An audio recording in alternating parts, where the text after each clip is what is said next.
Throw my money away, man. Get out the insurance cards, get out the copays. The office is open, my friends. Brought to you by drroto.com.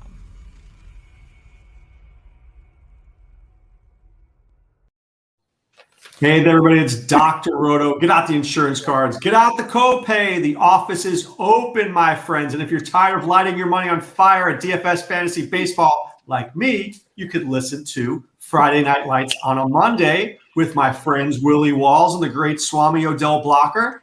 Gentlemen, how was your weekend? No, I worked, so I didn't have a weekend, but I hope I live my life vicariously through you two. I hope y'all had blessed weekends. Did you have a blessed weekend, Swami? Up until Chris Paul decided to retire, I was doing okay.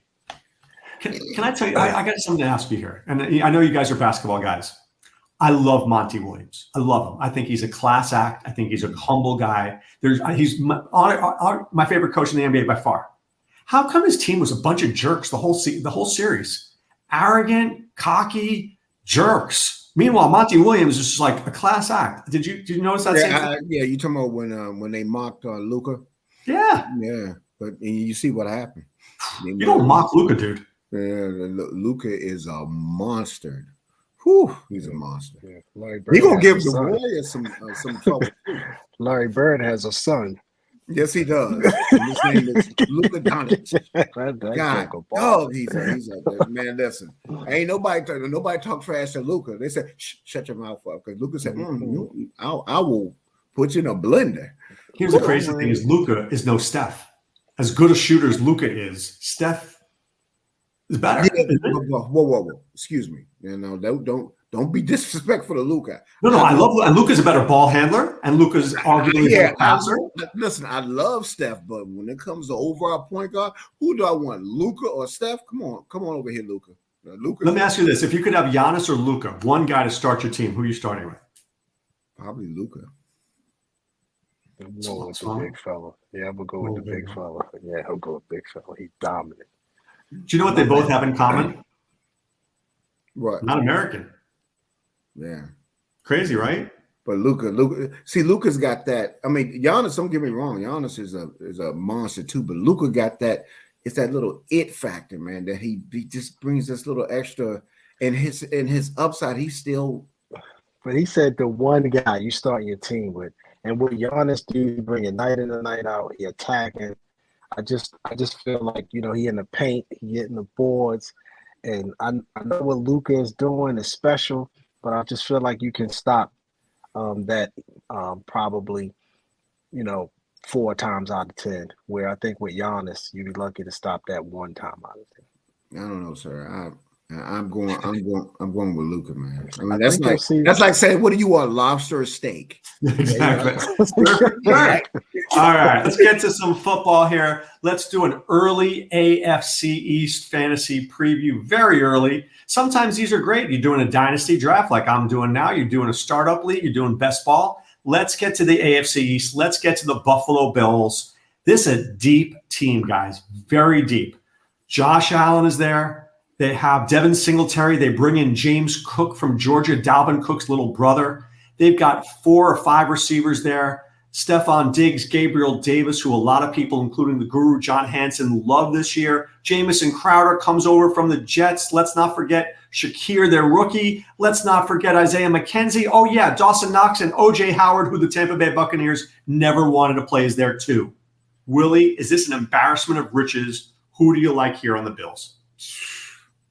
Man, I mean, well, let me say this. Elam was big to go alongside with Draves White. Listen, the guy was so good that they didn't throw on him the last 2 years. The only thing he's got to watch out for is, just a couple of penalties. He gets a little handsy. That's it. But this guy, opposite White, is going to be super for him. Then you talk about they got James Cook. A scat back, that could be, that makes Mr. Singletary, who finished off the season strong, kind of null and void, because you don't know what's going to happen with that situation. Wait, did you say null and void on Singletary? Not null and void. We don't know. They can eat each other. You understand what I'm saying? Neither one of them will be. It's just like when we talked about Tyreek Hill. When you have an embarrassment, sometimes they can eat up each other's numbers, so they're not going to be. He won't be that guy that he was at the end of the season. You follow what I'm saying? At the end of the season, he was getting 90% of the carries. He was getting it all. Now, this Cook guy could play, and I think I think they're going to split it up a little bit more. Now you got a 3-man backfield. So to me, I like this. And Cook has some stuff, but I mean, listen, Singletary is still going to be the lead back, but he's not going to be my lead back in the league that I have. When you got this other guy. But see, the guy I want to touch on, of course, first of all, Josh Allen was a monster, #1 quarterback, 5 weeks. Then he finished in the top 4 the other 4 weeks. What makes him so good is he was the first quarterback since Drew Brees in 2011, finished #1 in fantasy points, back-to-back seasons, and he gets you an additional 6.6 points a game in rushing. You know what I mean? So Josh Allen is a monster, and I know everybody's going to talk about Diggs, but let me tell you something about this other dude that we have, Mr. Gabriel Davis, okay? Now, you get him at a discount, but the thing that people do not realize that with Gabriel Davis, okay, the thing about Davis is since that 2020 draft, I just want to ask you a question. Who are the only 2 guys from that 2020 draft got more touchdowns than Gabriel Davis? Can y'all answer that question for me? Can you answer it? I'm waiting for you. Just answer it already. Okay. Mr. Taylor, 33, for Indianapolis. Then next we're coming to the running back for the Commanders at 21. Really? Yeah. And then Gabriel Davis has 18. Okay, 18 touchdowns. Now, what people don't realize, when that rascal plays 2/3 of the snaps, let me give you some help. I got some stuff for you right now, sir. Let me give you some stats for Mr. Gabriel Davis here that I don't know off the top of my head. Hold on for a minute. Oh, here we go. 2/3 of the snaps, 50, A16, and 11 TDs, over 87 targets, averaging 14.2 points a game. When he gets a shot, he gets an opportunity. You saw what happened in that last game against Kansas City. He went off. I'm not going to say it's like that, but what I'm telling you is that I think that he is the hot button guy, for Buffalo. But I agree. Go ahead.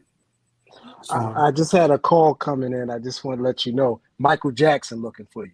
So nobody caring about no dog Gabriel Davis right now. Are you kidding me? Talk about crazy. You crazy, Swami? Doc, we gotta talk about this draft. We gotta talk about something. I'm talking about. We're past the draft. We're on team previews. We are talking about James Cook. You could talk about James Cook, but Gabriel Davis, I kid you not, he is a top 30 receiver this year. And in DFS, you will be using him liberally. I think they like Khalil Shakur. I think they like Jamison Crowder. I think they brought in, again, Duke Johnson, O.J. Howard. They've bolstered a lot of spots. They brought in James Cook. I don't think he's been in there to compete or eat or whatever Wall was talking about. James Cook is the real deal. Remember, Georgia running backs are coming into the league, and they've been tearing it up. They're just not coming in just, competing. No, they're coming in, and they're starting, and they're doing really well. And he's another one of these Georgia running backs we're going to see coming to the league and make some noise. He will not be the starting running back for Buffalo, just so you know. He might not start the season, but he's a very promising running back. I say he's going to eat into the production for Singletary. I said that in the beginning. Okay. I said that. I'm just saying, I just feel like Mr. Cook right now is not getting his due from YouTube. That's all. I think Mr. Cook is a very good play in DraftKings. I can see me playing him as my second running back on certain weeks if Josh Allen throws to his receivers. Last year, Willie, he didn't throw to that backfield that much, did he? No. So he throws to the receivers. That's why I say, and when you talk about Gabriel Davis, are you kidding me? That's going to be the breakout guy right there. He's got immense. His guy's Diggs. His guy's Diggs. Excuse me? His guy's Diggs. Period. Mr. Diggs. I got that, but he's not Mr. Diggs to me. Okay, but do you guys remember we covered this on our shows? Diggs against man-to-man coverage, cover one, beast. Diggs in zone, good, but not as good. Not as good. Gabriel Davis he's in every spot. He's good against both coverages. He's big. He can play slot. He can play outside. I'm just saying this. When you're drafting in fantasy, Gabriel Davis might be a wide receiver 3 easily this year. Agreed. I think Diggs is going to get the coverage, and that will open it up for Gabriel Davis. That's all I'm telling you. He's a player. I just think they made a lot of moves. They brought in a lot of free agents. They used their picks in the draft very well. I just think that they, when I talk about giving out grades, they get the grade for filling the biggest holes that you had. They didn't have a lot of holes to begin with, but they went out and got pieces. They went out and got, I want to say Elam, and I think probably Cook are going to be 2 of the best players. But don't forget about this. They signed Tim Settles and they gunned Jones to the defensive line. Oh, and what about Von Miller? And they got Mr. Von. The future's so bright. Yeah. That's. Then I didn't mention, So then we mentioned Von Miller coming there, and with Elam opposite Trey. I mean, come on, man.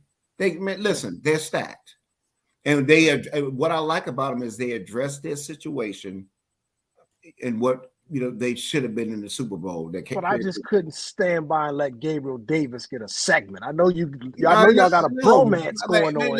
I know y'all got a bromance. Listen. All the moves they made. Are you kidding me? Listen. We're gonna get to that, but we're telling you is that to me, Gabriel Davis is a guy that I'm going to be targeting in fantasy drafts. What round? He has. I know when you're serious. Tell me what round. I know when you're serious. We. All right, I'm going to answer your question. Depends on how I draft Swami. I could take him as early as round 5, no later than 6. Wow, that's pretty high. Walls, is that the same for you? 10-team PPR? I'm talking about 6 right. Is this 10-team PPR or 12-team? What are we doing? Who plays 10-team PPR? Who does that? Are we in middle school?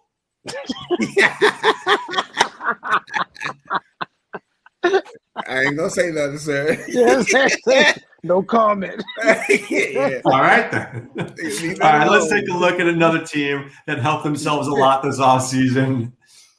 The Miami Dolphins. The Miami Dolphins bring in the freak, Tyreek. You're going to love South Beach. The cheetah is going to be wearing some cheetah pants out there on South Beach. But let me look at this, guys. Chase Edmonds, Raheem Mostert, new running game there. They have a deep team. Cedric Wilson comes in from Dallas. They brought in a lot of guys on defense. This is a team with a new coach. A lot of good things happening in Miami there, Swami. What do you think? First, remember the defense was playing pretty well. Last couple of seasons, the defense has been keeping Miami in the game and been making a lot of fantasy noise. Remember, we had some big weeks going with that Miami defense over the last couple of seasons. And so, again, they bring in a running back. They bring in Tender from Georgia. Again, you get just a piece. Sometimes it's just one more piece to keep going what they already got going. You really like that. And they brought in so many weapons for, this offense to kind of – if the Miami Dolphins offense isn't one of those, breakout top 5, 7 offenses this year, I don't know what to tell you. Like this has to be a real promising season for the Dolphins. I like what they did. They didn't have a lot that they did through the draft, but they really made their picks count. I even like that wide receiver that they got, Eric. I have trouble with his last name out of Texas. Oh, Azukani or something like that. Yeah, he's good. Yeah, I just like what I saw from him. He just seemed like he was another solid pick. Somebody else who can come in, maybe contribute on special teams. You know how sometimes there's guys like that who make the biggest impact right away on special teams. I just like what I see from the Dolphins, and I just think they're going to have a really good year. Willie, let me ask you a question here. I think a lot of people poo-poo Tua because they go, he doesn't have the arm strength. But the Dolphins are going to be a run-first team because that San Francisco coach, they love running, right? McDaniel loves to run. But you have Waddle, you've got Tyreek Hill, you've got Cedric Wilson. Maybe Tua doesn't have to throw the ball 50 yards down the field. Maybe he only has to throw it 10 yards and let those guys run. Do you think Tua can handle this offense? Well, first of all, we got to address the offensive line. They did 2 things that people are not talking about. they added, their left side of the offensive line, they added Connor Williams and Terrence Armstead, to secure that left side for Tua. Okay, they did that, so that's going to be a big factor. Then you're looking like you said, Chase Edmonds. When he got an opportunity to start for the Cardinals for James Conner last year, he scored 26 fantasy points and 13 fantasy points. So he's got immense upside. Because I'm gonna tell you what's going to happen to Mr. Moser. He's going to pull a hamstring, or something's going to happen to that rascal. I'm gonna tell you that right now. He will not be one of my things. I know that rascal stays hurt. Okay, so let me just tell you that about Mr. Moser. But now, then the thing about, and I agree with Swami with this Eric Azum guy is a very interesting guy that add to that wide receiver core. But Shannon Tittle, the guy from Georgia, okay, he's no Jacoby Dean, but he is going to be a great fit. He's going to be blitzing a lot, and that might be a guy that gets like about 12 or 13 sacks his first year. And people say, where did he come from? This guy has immense speed. And he's a great fit for what Miami does. So I think, listen, the bottom line is this. Tua is the X factor, okay? He's going to be the key, just like Zach Wilson. He is going to be the key to make things. If Tua progresses, because he's a smart guy, if he progresses to where he's supposed to be, they will trouble for people anyway. But Miami did something very smart, Willie. I don't know if you saw. I'm sure you guys did. They brought in Teddy Bridgewater. And I know we don't love Teddy Bridgewater, but as backups go, if something happens to Tua, you've got a guy who's won games in the league, right? He's got the same arm strength as Tua. It's not like it's the Tua. I know you're not a big fan. I'm just saying they have protected their investment because they are trying to win this year. And by signing Teddy B, it's like the Giants signing Tyrod. You're giving yourself a chance to compete if your starting quarterback sucks. No, it's not Teddy B. It's Teddy A. No, Teddy ass. I will not let you do that. Listen, Teddy, whoa, 100% wrong. He's had quite a few stops, and along the way, he's won some games, and he's looked good. He didn't necessarily lose games, right, which is always a good thing. And then he actually won a few games. Excuse me. I remember Mr. him Teddy having this rascal in fantasy. In the last game that Teddy Water, that rascal pulled a hamstring, was limping around and played like a quarter and a half. I remember Teddy. But you're missing the point. The point is they've got a guy in case Tua sucks. They got a guy who can win a game in the NFL. I understand, and with his weapons he have an offensive line, he could be serviceable. But I don't like what they did to him last year, which meant when they felt like they needed to throw the ball, they pulled him out and brought in Fitzmagic. I mean, if you're going to have the guy, that's the time for him to What? Whoa. What are you talking about? He was in Denver. He played for Denver. Not Teddy B. I'm talking about what they did to Tua? They would bring him out of the games. That's a couple of years ago. That's a couple of years ago. But I didn't like that because he needed those reps. He needed the chance. He needed the time to be in the offense to actually try to get the passing game going, to complete on third and longs. He needed those reps. And now we're still in this waiting to see. What can he do when he's facing those situations before? Can he do something? So now you bring in Teddy B, and I think he might be under that same type of pressure again. He needs to come and know the offense is his and need to go out there and be able to run what I think is something like a West Coast offense and be very accurate and move the chains and keep them ahead on first and second. Well, I want you guys to remember something, okay? Brian Flores, I do believe, is a good leader. I believe he knows defense, and I believe he inspires teams. But I don't think that team played great offense at all. No. I think McDaniel comes in. He comes from the Kyle Shanahan coaching tree. Kyle Shanahan is one of the best play callers I've ever seen.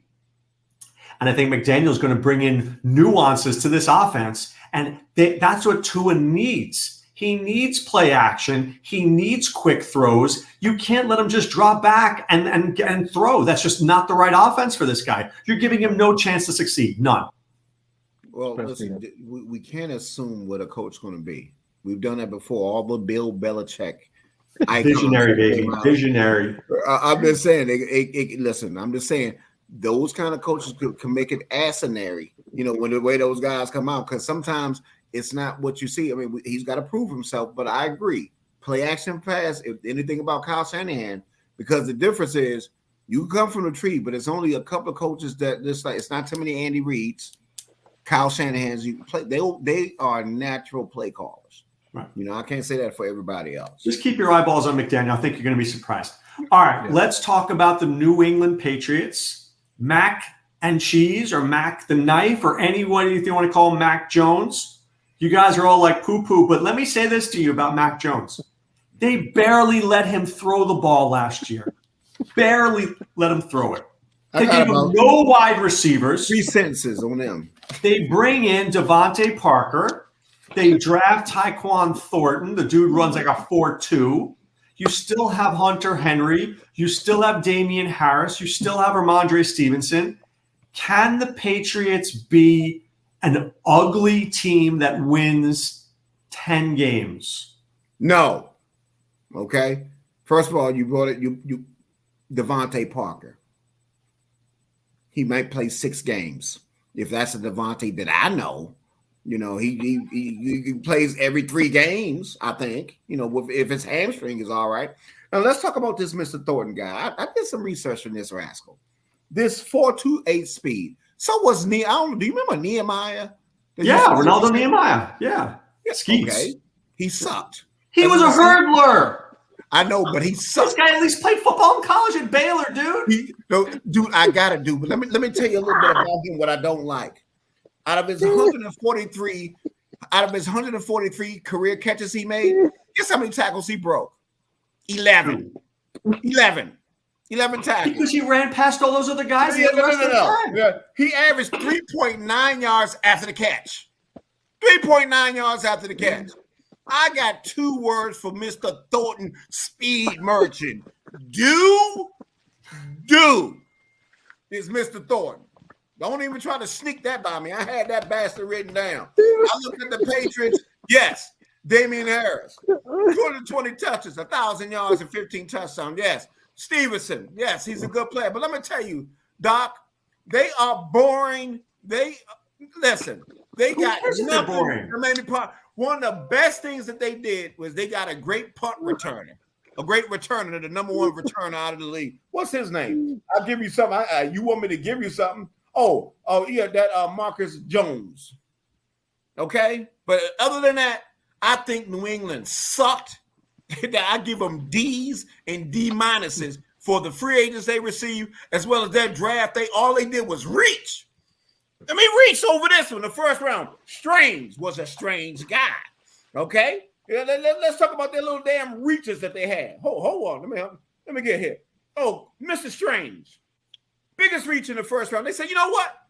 We're going to do better than that. We're going to go to the second round and get this Tyquan Thornton guy who don't break no dang old tackles. Just got 4.28 speed.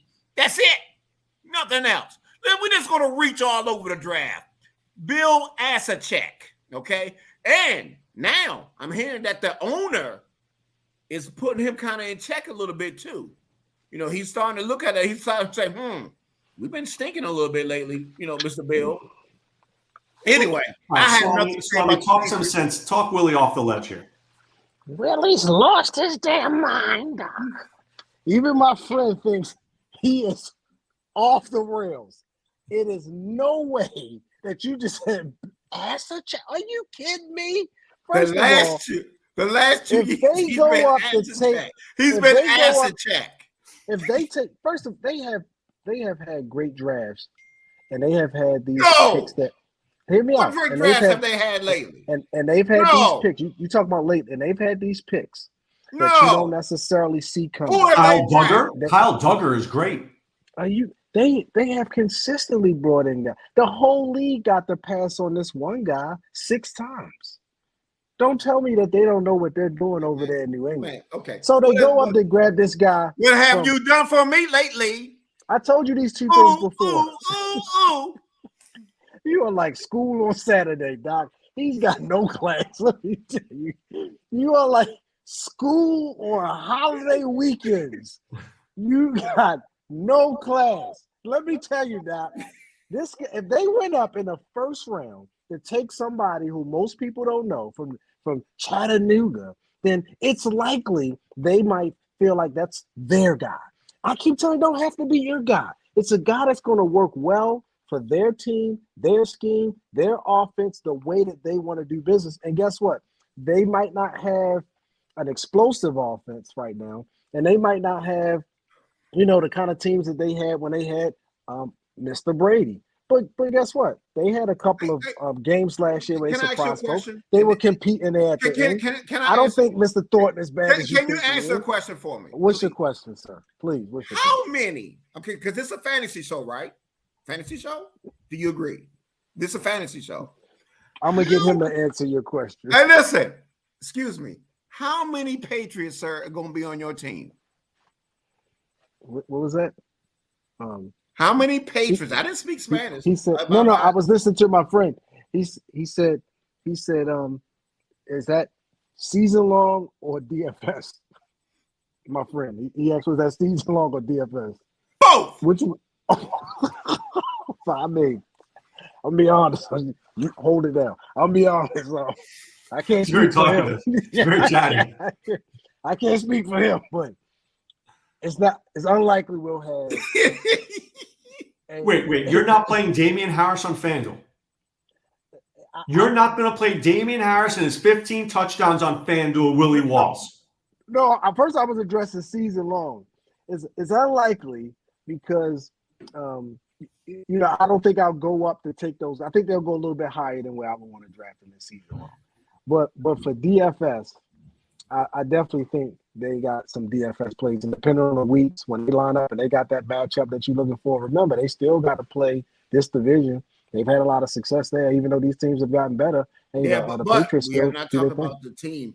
I don't think this division, they're no longer slouches. Okay. Well, don't jump the gun yet. No. Talking about you. Wait. We didn't talk about that. We didn't talk about the Jets yet. But I'm gonna tell you something. Listen.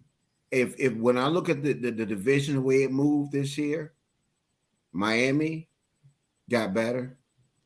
The Buffalo Bills are the cream of the crop. Period. And this Jets team, when we talk about them, whew. But they had a lot of draft picks, Doc. I think they drafted guys that they wanted. I'm talking about the Patriots still. And I think we're going to see them make some strides. I think they could probably get maybe 8 or 9 wins. I just think it'll be tough for them to get over 10. You guys may not know this name. Hopefully you do. The Patriots let J.C. Jackson go to the Chargers in free agency. He's a great cornerback. And that's the problem. The Patriots have always had a guy like that in the back end. And without that, Terrence Mitchell, Jalen Mills, I think they've got issues there. And when you play in a division that has Stephon Diggs and Tyreek Hill and Jalen Waddle and Gabriel Davis, forget the Jet guys. We'll just concentrate on those guys. I don't know how the Patriots stop them. That's the problem. And I think the Patriots are a solid team, Swami. I think they are a 9-win team. But to be a 10-win or more, you got to have a back end. You've got to have a back end, and I don't think they do. Don't? Yeah, agreed. All right, let's take a look at the final team in the division, the Jets, Jets. They had another sensational draft 2 years in a row. I spoke to Rich Cimini on SiriusXM Fantasy Sports Radio, covers the Jets for ESPN. The Jets got, as we know, Garrett Wilson. They got Sauce Gardner. Johnson was another guy that was first rounder. And then he told me they tried to trade up to get Breece Hall in the first round, and it ended up getting him in the second round. So really 4 first-round picks, we could argue here. This is an embarrassment of riches, but the Jets always find a way to screw this up. Swami, is this the year where they don't F this up? I think that they're going to have to prove it to us all. I don't think we can just go and say, hey, these guys have had a great draft. And they've competed, to be honest with you, last couple of years. I didn't like when they got rid of the safety a couple of years ago. But other than that, I really like these picks. I think they got some guys that's going to really make a difference. This Sauce, he has an energy, right? This guy has Walls, don't beat me up. He has a Dion type swag that I think he could. I'm not saying nothing about Mr. Hot Sauce. He's got Dion bling. Yeah, he's got a swag, and sometimes that element that's missing that takes teams over the top, it's kind of like what you saw with Diggs in Dallas. It's not just that playmaking ability, but it's also that how they get the teams and the fans going when they make plays, right? And that they making them at times when it's like on third down, or they making a big turnover in the game. Diggs almost did that, I think, week 1 against Brady. That would have been huge. But anyway, I digress. I think that when you bring in that type of swag sometimes, that can be the difference. And I like some of the swag that they brought in. Obviously, the picks speak for themselves, right? Like you said, not just 4 first round. They like picks that I think most teams had on their board. Like this is no question what they got in the draft. It's just, are we going to see the Jets become more consistent? Are we going to see the Jets really start to develop that quarterback that they have and him make some plays and really start to become a leader in that offense? Or are we going to see the Jets that seem like they can't stay healthy, seem like they're not consistent week to week as far as being able to have success? And I think they just got to prove it to us. Preseason might tell us something, and I just can't wait until we start to see some film. Willie, what do you think of Garrett Wilson, Breece Hall, all the rookies that they bring in, coming in with Elijah Moore? This team, I mean, look, Corey Davis may not even make the field this year. I mean, this guy could be the 4th receiver. I mean, they got a lot going on. Listen, what you don't understand is this coach is the real deal that they got. And if you couldn't see it the last few games of the season, they were trouble. They were trouble for people. They had a couple of upsets, and they were competitive in their games. And then you're going to bring in this type of talent. Number one, hot sauce. They call him hot. They ain't call him hot sauce for no reason. This guy, he did not allow a touchdown in college football. Not one. That's why his name. So people, ladies and gentlemen, if you're listening to me, that's why they call him hot sauce, because he's hot. He's got swag. I agree with you. Then you say, well, you know what? That's not good enough. Let's get Garrett Wilson as our second pick. Then this guy does it in space and out of space. I would say to me, this guy is the real. This guy could ball too. They said, but you know what? That ain't enough. Let's go to the 3rd pick. Let's get Mr. Jermaine Johnson. Let's just get Mr. Jermaine Johnson. Somebody on the edge. Oh no. That's not enough too. Let's just tape it off with Mr. Hall. The guy who we were trying to trade up to get. This guy who they got there, running back, he's going to compete with Michael Carter. But let me tell you something. This dude got the little it factor. I think what is going to happen is just like with the Denver running back. I think by the end of the year, you're going to know who's who. And Michael Carter gets hurt. Let Michael Carter sit out. It could be a Tom Brady situation. Thank you. We appreciate it. And you're not going to see the field again. The only problem, though, Willie, is Michael Carter looked really good last year. And my point is that Michael Carter only got like 16 carries a game. He barely got 20 touches. So now with Breece Hall there, if they have 30 rushing attempts, is it going to be 22-8 or is it going to be 16-14? If it's 16-14, I'm not happy. Yeah, but what I'm saying is, Michael Carter also gets hurt. If he gets hurt and this guy gets a chance to get it all, you might not see the field again. He's the kind of talent. If you give him that opening, he might bust the door wide open. That's the only thing I'm saying. Okay. And the thing that people are not addressing is they signed guard Laken Thomason, and they also addressed the secondary, and they got cornerback DJ Reed and safety Jordan Whitehead. So they've really, what I'm saying is I like what they did. And then don't forget what you had with Elijah Moore. The last 7 games of the season, this dude averaged 17.7 fantasy points a game. I think a light kind of went on Zach Wilson's head. And now when you're giving him this and he's got more talent, I just think that this team, you might get him early. You better get him in the first 8 games of the season. I think in the last 8 games of the season, they're going to be trouble for people. This is not going to be a team that you want to face on your schedule. I don't have it in front of me, guys, but I'm just asking simple questions, okay? Buffalo Bills, over or under 11.5 wins. Swami, over or under? Over. Willie? Over. I think, if I'm not mistaken, Miami was 9.5. Over or under, Swami? Whew. Even. Willie? 9.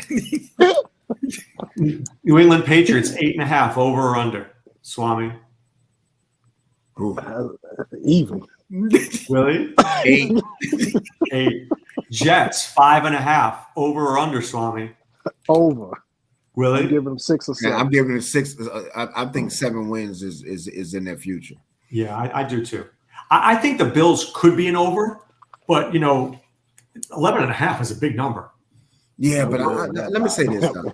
For 17 what they, games listen, barring a catastrophic injury, whew, listen, and just the way that Josh Allen has improved year by year. He's just taking over. I remember him from 3 years ago when he was just running wild in that Houston game. When you start seeing that, you say, "Oh, this Josh Allen got a little talent," but that's when he was just running the ball. Now he's throwing the ball. I mean, listen, man, what he did in that Chiefs game in Kansas City, they deserved it. I really wanted them in the Super Bowl. I did. Yeah, I mean, other than the Chiefs, I don't even think anybody else could do that, compete with them on that Sunday. I don't think there was another team in the league. Offensively, it was just. I mean, I was happy for the Bengals, but I mean, really, the Bills just to lose that game like that was very hard. A lot of heartache. All right, guys. Next week, want to go NFC North or South? What do we want to do? What you want, Swami? Let's go South. We're going South. NFC South. NFC South. Dirty Down Birds, Buccaneers, the Saints. The Panthers, woo, some smelly teams, some good teams there. Looking forward to it. All right, guys. For me, Willie, and Swami, we say be well and take care. Thanks for stopping by the office. Get your fantasy prescription by subscribing to the channel and checking out drroto.com. And until the next visit, be well and take care.